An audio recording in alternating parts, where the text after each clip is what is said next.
Now, you listen here, audience, if that is your real name. Maybe I knew about villagers selling bells. Huh? You ever think about that, did you? Maybe I didn't know that they sold bells, but you didn't know that, did you? Maybe I wanted to spend half an hour getting a little bit of fresh air, hunt some bells to a fun little xylophone-y song, but oh no, I was supposed to buy them from a villager for 32 emeralds each. 32 emeralds each! Do you know how many emeralds I have? Well, I'll give you a little clue. It's not 32, that's for sure. It's significantly less than that particular number. Where would I have found this, wondrous bell-selling villager you seem so intent on me trading with, huh? Huh?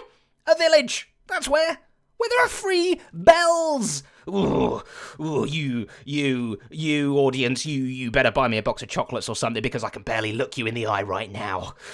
Roll the titles, I'm out of here.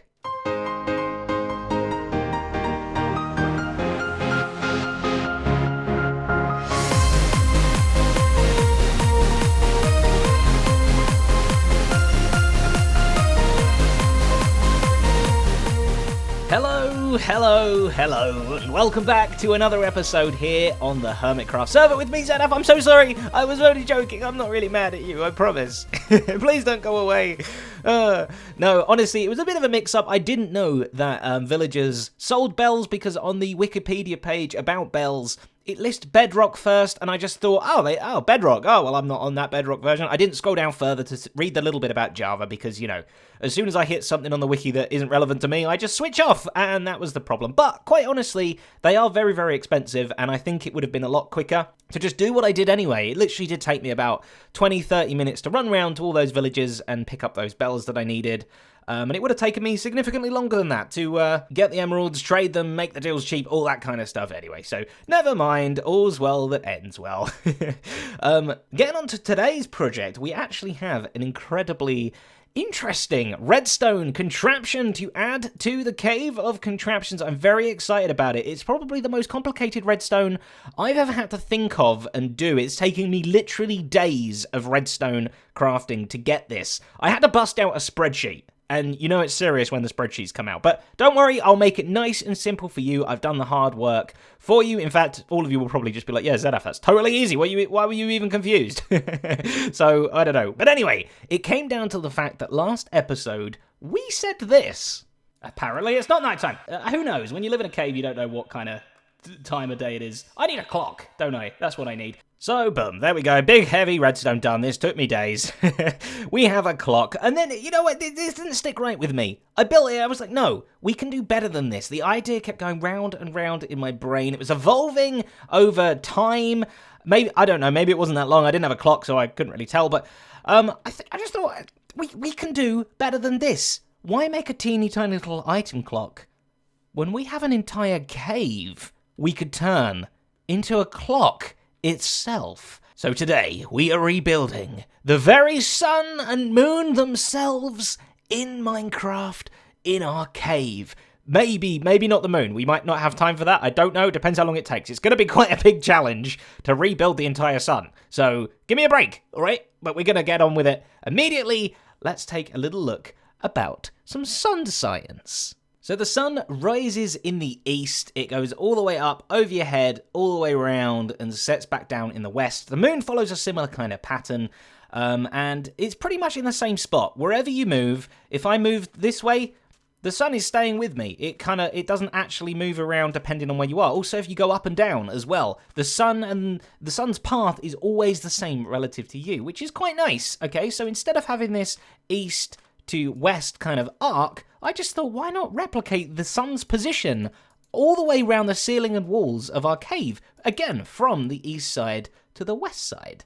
Now, we've not dug it out fully, but you can already tell our mountain, the inside of it is certainly not going to be like a very nice half-circle-y thing going on like we would want for a nice arc of the sun. So we're going to have to try and figure out the right positions so that the sun and moon look like they're kind of in the right spots on the sky and the ceiling and stuff, but they're kind of actually not. It's going to be slightly skewed, which meant I needed to draw up a plan. And here it is. This is a full cross-section across the middle of our base. Well, roughly the size of our mountain, right? So this is kind of the size we're working with. I've probably only dug out like a little bit of this grey at the moment. I've not done the full amount, but this is the middle bit. This is where our storage room is. Down here, these are our tiered floors and everything. These red bits here, these are the surface of the cave all the way around the edge. So you can see, not very semicircular at all, but here is my proposed layout. I basically drew a nice big overly thing around here.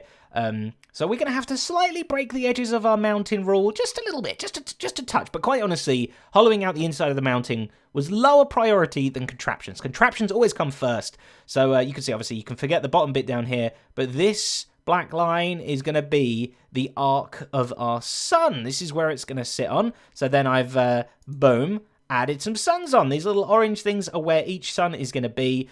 So it rises here. This one will be first, and then this one will go on. This one will go on, all the way around until here, and then it will get to nighttime, obviously. And then the whole thing will just loop again, and we'll have these beautiful suns all across the ceiling of our sky to show us exactly where it is in the day. Because I don't want to read a clock. I just want to look up and see the sun. Ooh, look, a bird. And there it is. It's in place. It's got a lot of holes missing.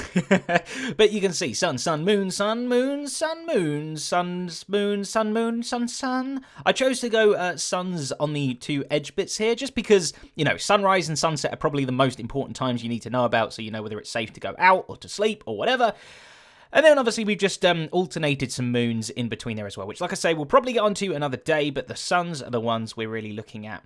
I had to do quite a bit of carving to get this in, and obviously, we're only going to be able to see this from, like, up here or something once we've excavated a lot more of the cave, but eventually, we'll be able to see the whole thing.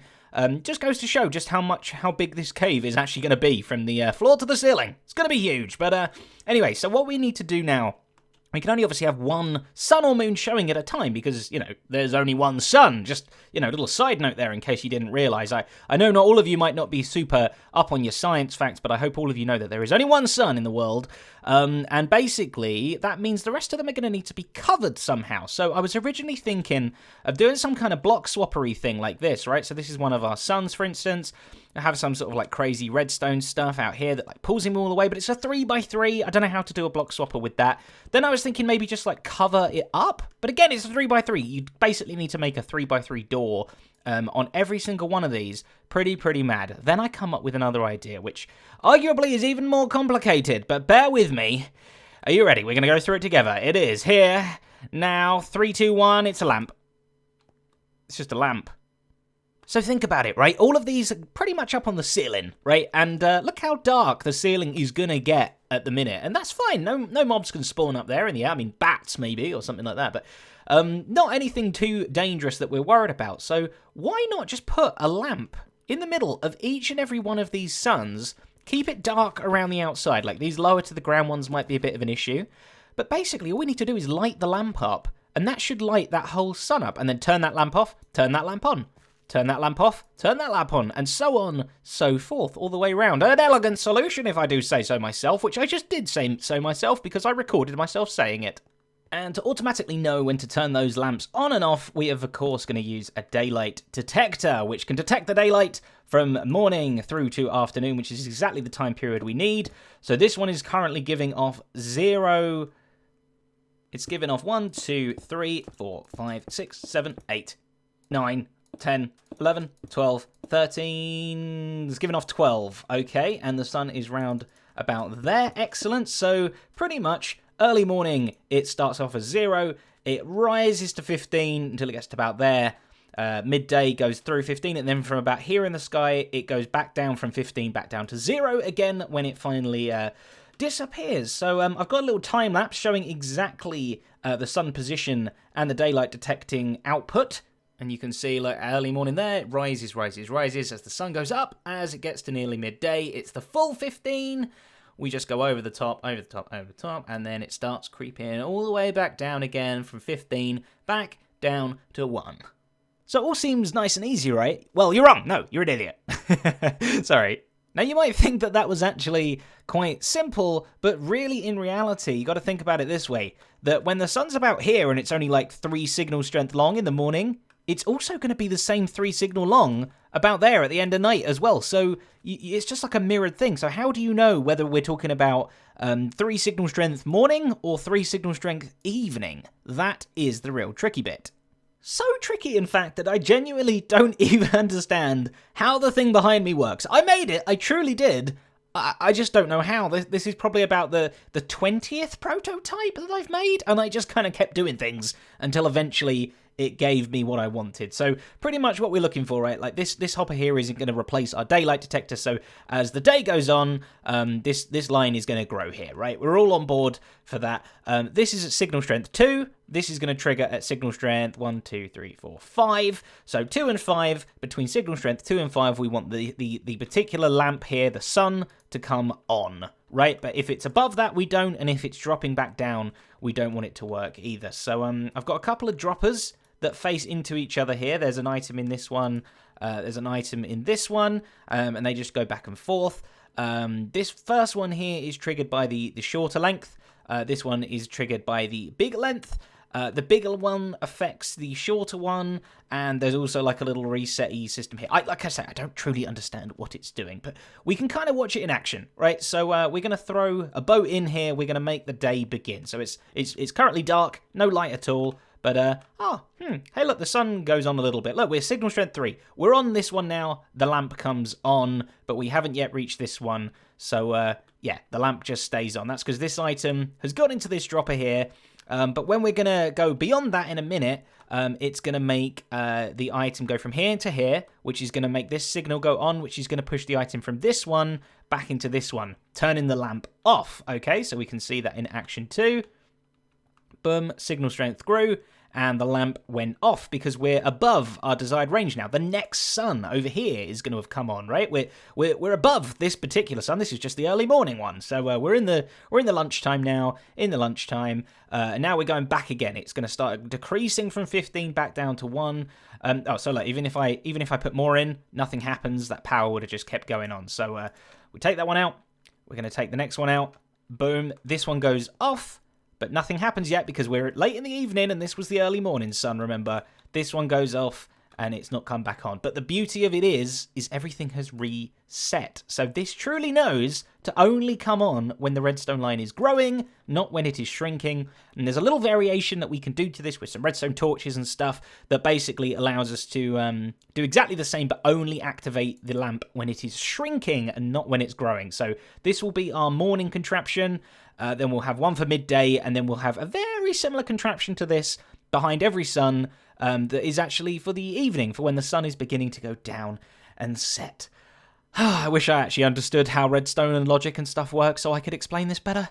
Put in the little redstone components in now. I'm currently on the second sun, so when it's about a little bit earlier than it was today, when the sun's around here in the sky, this second sun needs to come on. Now, I've figured out that that is between signal strength 6, we need it to come on, and signal strength 10, we need it to go back off again.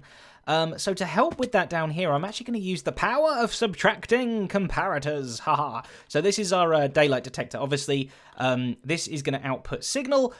We only want this first one to come on when it outputs a signal of 6, right? So if we subtract 5 from it all the time, then that means technically this little dust here will be off until a signal strength of 6 comes through, or 6 or more comes through, because it's always taking 5 off. And these little lecterns here are incredible because they allow you to put a book on, and whether you leave the page on book 1, 2, 3, 4, 5, all the way up to 15 is what output power it gives you. So you can very much fine tune exactly what signal strength you want to subtract.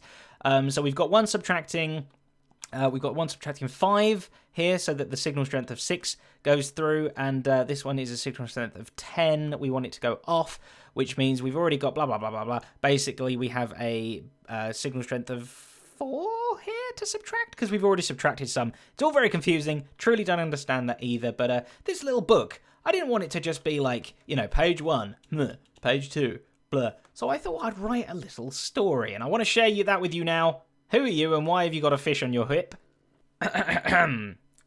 Once upon a time, an eel went to a shop. Do you get what we're doing? Page 2. He was given 3 shoes, but he didn't want them, for he had no feet. 5 got no feet, said the eel.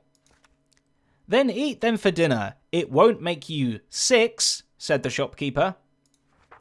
I have an odd number of pairs anyway, so now it's 7. The eel took them and ate them. Ow, said the eel. My lower intestine. Yeah, I didn't say it was good. The eel was very frightened that he'd end up in eel heaven. 12, 13, 14, 15. The end. That's my book. I hope you liked it. It genuinely took me a long time to write that. But that allows us to put them in at the different amounts to subtract the right amount. And hey, wait. I think what was happening? Redstone just happened then. I think the sun might be going back down again. This second sun here is all set up. I think the first one might be as well. We should technically be able to test this now. If we stand here and wait for the time to literally tick around until it's between there and probably about here or something, it will go off and work. So yeah, I don't know. Let's test it. Okay, so the sun is just about to go down, which probably means somebody on the server is going to sleep. Now, the sun, when we sleep here, we have this little one-player sleep command thing. It basically speeds up through the night, and I think it's going to completely skip this sun. But this one should come on. It will stay on for a little bit of the sky until maybe the sun gets to around here, and then it will go up. And you can see on the left we've got a little viewpoint so we can actually see the sky and see where the real sun is going to be in comparison to this. So we basically just got to wait for somebody to sleep. This one should light up. The sun should move up to here. This one will go off. This one will come on, and everything should technically work. Okay, it's definitely beginning to get dark now, so somebody better sleep. Somebody always sleeps until I need them to, and then they're not gonna.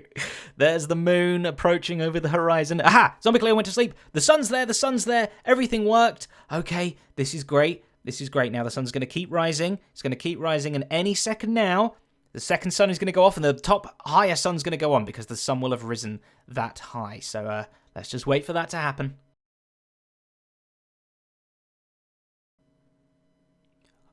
Haha!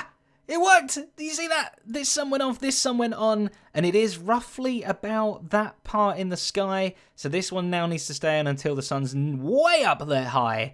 I'm going to plug the rest of the suns in now and do the shrinking ones. I'll quickly show you what the different kind of mechanic is for the shrinking one too. But this is definitely working. I'm very relieved. I need to lie down. It's not nighttime, I can't. Added in all of the sun setting contraptions now, and like I say, they're very, very similar. They've still got the same old double dropper thingy with one feeding into the other, except this time there's redstone torches involved, and I think there's some different numbers involved here, or a different order or something. Like I say, I truly don't understand how this works. But again, we got our daylight detector putting out a signal that first goes into this one. That before we were putting it into this one first, whereas now it's going into the back one first. Then we're subtracting stuff and all that other crazy logic as well. But basically, this one will only trigger when the power is decreasing from the daylight detector, not when it's increasing. In fact, this one should probably come on very soon. I wonder if we can watch it come on. So this one's already powered, obviously, because that's made that torch go off. I guess this one's already powered as well. Oh, so it's when this one turns off. When this one becomes depowered, the torch will come back on, and we should technically see the lamp go on any second. Oh, haha, there. The power just went too short, so it couldn't reach here anymore, and the lamp went on. It's very, very good. Yes, my book. Ha, wonderful. Okay, you can see we might have bust out the side of the mountain just a little bit. I mean, so it's nothing too crazy. We can terraform over that just a little bit. We'll fix that another time, though. I don't want to show you what I've done down here. I've tried to kind of isolate everything and make it as dark as possible up there, so there's no daylight coming in. Yeah. Okay. Very, very good. So it's much more obvious which one is now lit up, where the sun is. Obviously, these edge ones are still a bit too light, but that's fine. The sun is on, and that is where it roughly is in the sky. It's beautiful. It's perfect. I love it. And just when you thought I was a genius and that I could do no wrong, I did wrong. My shield. because there is a slight bug in the system, and it's kind of out of my control, I think. This is where I need you real Redstone geniuses to chip in, because obviously each one of these suns is an independent little component on its own. It handles its own logic, but if I, like, log out at one time a day and log back in at another time a day, or I go in the nether at one time a day, and these chunks unload, and then reload at a different time. Oh, the sun just moved down to there. Oh, it's about to be nighttime. Oh, we can sleep. I think sleeping works. Ah, Corrales joined the game. I thought I slept, but Corrales just joined the game. Yeah, I'm pretty sure when I sleep, everything's fine. Nothing gets mucked up. The sun might get locked over here, though, I think. Come on, Sleepy. Ah, B-dubs went to sleep. Okay, yeah, so look, that one got stuck on because somebody went to sleep, and it actually skipped over that little bit of time too quickly for the logic to adjust. But the sun is now over there, which is the true indicator. So I think, let's go and have a little look at this component, and exactly what's wrong. I mean, I'm not going to figure it out because I don't understand the component. Basically, I think this torch... No, that torch went on. This one must never have come back on again. It was kind of too bright because the moon hadn't fully gone down. I mean, the sun hadn't fully gone down yet.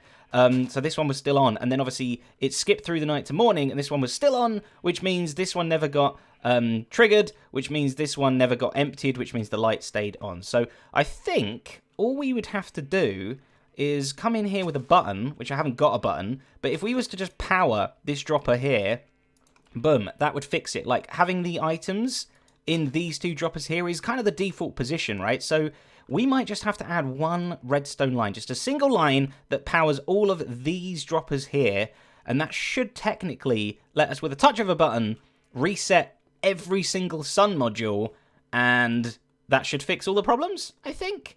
But obviously, I think they're also self-resetting, right? If you waited a whole day, that one would have sorted itself out. But obviously the sleeping one is kind of the main issue because people often do sleep the night. B-dubs looking at you, my friend. So, yeah, that would be the only issue to try and iron out. But obviously, I'm pretty happy with the results so far. We've pretty much turned our entire cave into a ginormous clock.